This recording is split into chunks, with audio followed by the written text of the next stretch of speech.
Kirsty. And I'm Louise.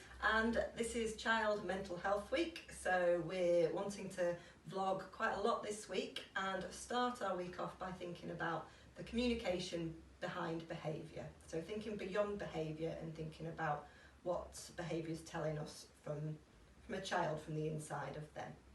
And we're going to be giving you advice and strategies throughout the week, and the reason we do this with parents is because you're there in the moment when they're experiencing distress, when they're experiencing anxiety. It's very, very important that we support children with emotional regulation in the actual moment. Otherwise it's a bit like reading a manual for how to drive and knowing it on a logical level but not being able to put it into practice. We always get parents phoning saying that young children have been on interventions, they can name emotions, but it doesn't make a difference in real life. And that's because they have to learn it. They have to learn emotional regulation in real life incidents, like school drop-off, like when they're distressed going into a shop, whatever it might be. So these are things for you to do every day that won't add to your workload. They'll just be strategies that you can put into place when dealing with distress or emotions. One of the things that we'd like you to keep in mind this week is Paul Gilbert's 3-system model. So we use this with schools and also with parents to help to try and understand behaviour and what's being communicated. So we've got the soothe system, which is fuelled by oxytocin. We've got the threat system that's fuelled by adrenaline, and then the drive system when we're thinking about hormones such as dopamine. So what we'd like you to do is have a think about this model and to understand the behaviours that you might be experiencing. So for example, is it an inability to calm down?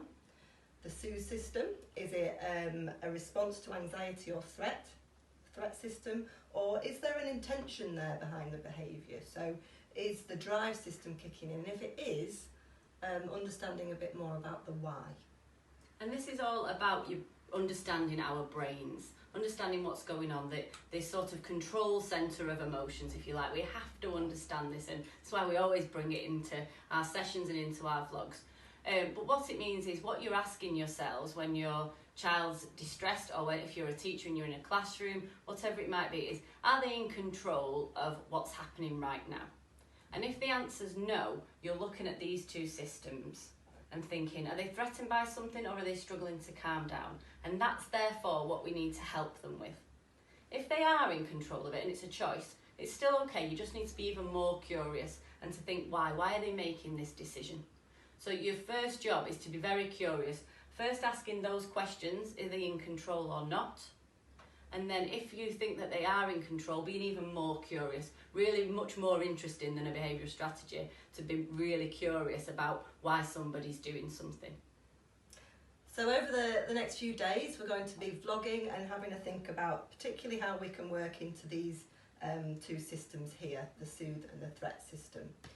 So we will see you soon with another blog that's related to this one.